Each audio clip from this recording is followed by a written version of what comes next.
Hello fellow modelers and hobby enthusiasts. I know it's been quite some time since my last tutorial video. In my previous videos, I talked about the basic essential tools and surface prep. Now we're going to start getting into a bit of the nitty gritty. Today I'm going to talk about one of the most widely used and in my opinion, an important consumable everyone should have in their tool set in assembling plastic models, gunpla, and miniatures. Plastic cement. What is it? What are the different types? What are the basic uses? Not to be confused with CA glue, also known as super glue, plastic cement is basically a specifically formulated mix of solvents that chemically bonds the plastic material together by causing the surface to slightly melt. Now you may be asking yourself, why use plastic cement over super glue or other common adhesives? The answer is that it's a much more structurally strong and permanent bond at the chemical level, as you're basically welding plastic together, not gluing. Not to say that super glue doesn't have its uses, but generally speaking, when you're working with plastic kits, cement is the way to go in most scenarios where you need a strong bond between parts. There are a number of different types of plastic cements you'll find out there. Most of them come in a glass bottle with an airtight cap and usually have a pre-installed brush in the cap to apply the cement. However, not all of them behave in the same way. Recognizing those differences are important. Cements can vary in a number of ways that we can use to our advantage. In the end, they all do essentially the same job. You need to first pay attention to what type of plastics the cement is actually formulated for. Yes, we're gonna get a little sciencey here. Just bear with me. Most plastic models are made up of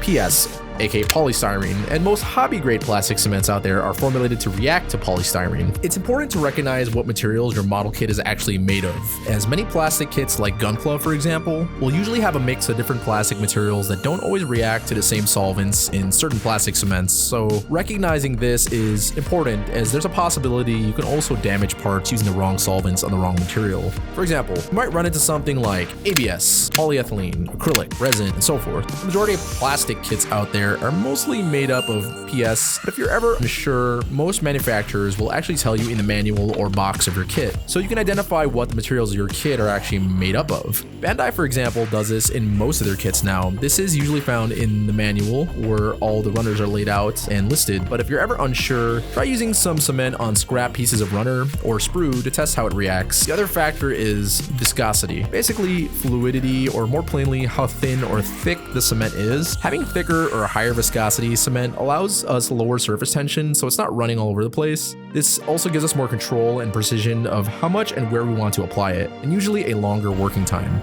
Lower viscosity cement or thinner cement allows the cement to run into recesses or seams to weld pieces together. Usually thinner cement evaporates quicker, and this is very useful for fixing pieces in place with a mere touch of the applicator brush. So what does this all mean?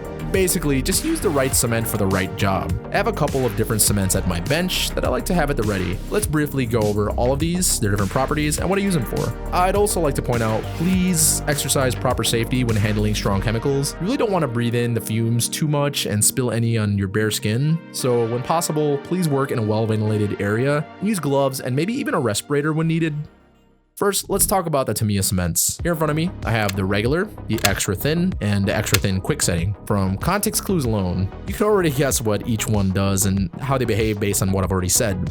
The regular goes on a bit thicker, doesn't run, and has a decent working time before it starts to set. This is useful for larger assemblies. The extra thin is much thinner, and it also evaporates faster. Tamiya extra thin is that cement you've probably seen everyone and their mother use. It's so common, and for good reason. If I had to recommend one cement to have, it would be this, as it's super versatile and it's easy to get. The third cement from Tamiya that I use is the extra thin quick setting. Basically the same consistency as the aforementioned extra thin, but sets much faster, so you can keep moving forward with tasks and not have to wait as long. These three cements are all designed to work with PS plastic, but Tamiya does make one that is designed to work with ABS plastic specifically, but I haven't been able to get my hands on that yet. The next family of cements I use are the Mr. Hobby brand from GSI Craos, are the Mr. Cement Deluxe, Limonene, S, SP, and SP Black. The Deluxe is basically your general use standard viscosity cement that has a decent working time, similar to the regular Tamiya. The Limonene is also a pretty standard cement, however, I do notice it's much thinner consistency that is closer to Tamiya extra thin and has a citrus smell. It's strange. What is that smell?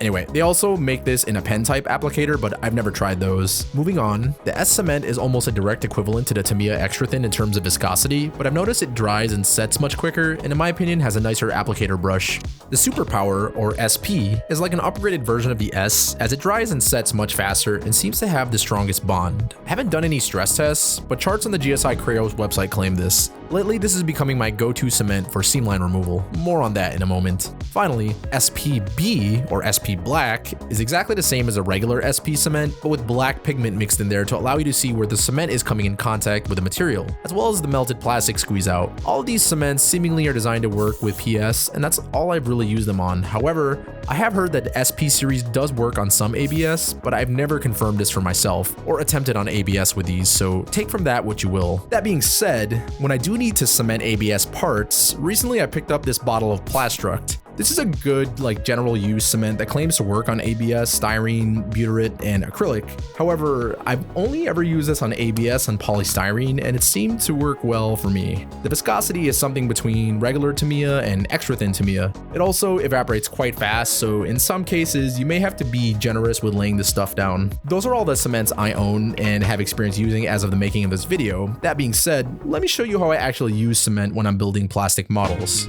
The most common use for cement you'll see is removing seam lines. For those of you who are unfamiliar, seam lines or parting lines are noticeable gaps in an assembly like a gunpla's arm or leg section, and especially weapons are common places you'll see this. It's when something is usually made up of two parts, making halves of one assembly that you sandwich together. The visible seam between, most of the time, is aesthetically not an intended feature, and it's not pleasing to look at either, but you may disagree. It depends on the modeler, I suppose. I always look at concept art or reference the manual and decide how I want to deal with a seam. It boils down to personal tastes. In my opinion, if you really want to upgrade your model's aesthetics, I want to get more into painting, this is an essential skill to learn. Anyways, once I've identified that seam, I'll show you two ways to deal with them. The first way is to separate the two halves and check if any of the components need to be inside these parts, like polycaps, details, or other assemblies. Once you figure that out, you can start applying cement. Ideally, you just want to brush cement on where the parts are making contact with each other. So here, I'm just applying regular cement to the joining edges of both parts. The cement doesn't evaporate as fast as thinner cements, so I apply carefully all around where the seam is. Once that's applied to both sides, I join the halves and squeeze hard. The important thing you want to see here is that a bead of melted plastic is squeezing out between the parts through that seam line,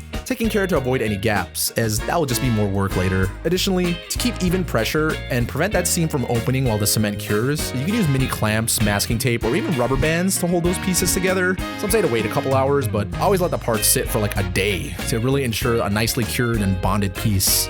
Once that's fully dried, all we have to do is knock down that now hardened melted plastic squeeze out with abrasives until the surface is smooth, and if needed, just restore any panel lines or details connected to the seams that were affected by this entire process. It can be a lot of work sometimes, but totally worth the results. If you're not going to be painting or top coating the piece, you may still see a noticeable line, even if the surface is completely smooth and free of gaps. That's just unavoidable, especially on darker plastic. The key takeaway is that we eliminate the seam to create the impression of one assembly as opposed to a clear separation, which in my opinion just doesn't look very good most of the time. However, some kits are engineered where you don't always need to do this, as a seam may be blending in as a panel line or detail on occasion, so it depends on the modeler, how the kit is engineered, and what the situation calls for. An alternative, in my opinion, and a much more efficient way to remove seams is to use thinner cement to your advantage through a process called capillary action. Let me explain. So, instead of applying cement to the edges of the separate pieces then squeezing them together, alternatively, you join the pieces together first, but leave a very slim gap across through both parts. With your thinner cement ready, load a decent amount onto your applicator brush, but not overloaded. We don't want to make a mess or leave a large puddle of cement. We then precisely apply cement to the very small gap only. What happens essentially is that this allows the thinner consistency cement a channel to flow into, which will flow through and make contact with the joining surfaces a lot quicker, a vein or capillary for your cement to flow through. The cement on its own, due to thinner properties, will fill up that gap quickly. I usually apply several passes across the gap to really get that plastic melting, and once I'm satisfied, that's when I will squeeze and clamp those parts down. Same procedure as before. Let those fully dry, remove any clamps, and sand away the seams, leaving us a nice unified assembly after. This is my preferred way, just because it's much quicker, and combined with Mr. Cement SP, it lets me move on to the next steps earlier. Lately, I've been taking a liking to using the Mr. Cement SP Black in particular because of the visibility. Really useful for this process. That's pretty much seam line removal in a nutshell. You can do this with any cement and compatible materials, and the procedure is basically the same. Another common use for cement is to simply fix plastic pieces down to another part. If you've built any traditional glue and paint scale models or miniatures, then you're probably no stranger to this. Most gunpla, for example, are model kits that are considered snap fit, aka push fit, which don't require glue or cement to assemble. They just have pegs like Legos. But that doesn't mean you can't use cement on push fit models. When you start getting into the rabbit hole of customizing, kit bashing, or scratch building, I believe this to be a worthwhile and essential skill to have when you want to go beyond just snap fitting and stickers. For example, let's say I wanted to add raised details to armor panels with styrene and add detail parts or extra parts from another model kit directly onto another part. It's as simple as moving that part to the place I want it to be and using a thin cement of my choice. I just run the brush along the edges of the adjoining surfaces. It's not like removing seam lines, so we don't really want any squeeze out. Just light pressure holding the parts in place, applying cement, and then waiting a few seconds and then letting go. That part should stay in place and I just let it fully dry. Again, we're using capillary action to our advantage here by kind of wicking in that thin cement into the gap just enough to weld the surfaces together. After that dries, it should be bonded enough where we can easily just sand away the glue marks left by cement or any applicator brush strokes. This is a quick way to add awesome details to your custom gunpla, and just another essential skill to learn if you also want to get into traditional scale models and miniatures. That is basically the rundown of how I use plastic cement, and hopefully if you watch this video and you've never used it for yourself, you're a little more confident in how to actually use it and how it works. And this isn't limited to gunpla. Anything that is compatible with the cement will work, including other PS scale models and miniatures. So that goes without saying, you can also use it for scratch building with styrene and much more. Everyone should have a bottle or two at the workbench. If you made it to this part of the video and found it informative, I just want to say thank you for watching. Please like and subscribe to the channel if you haven't. I do have a lot more tutorials planned. If there's any topics related to the hobby you'd like me to talk about in more detail, I'd like to know in the comments. The support and feedback has been tremendous, and I really appreciate you all. It really means the world to me. As always, stay safe, be nice to each other, build stuff, paint stuff. See you in the next video.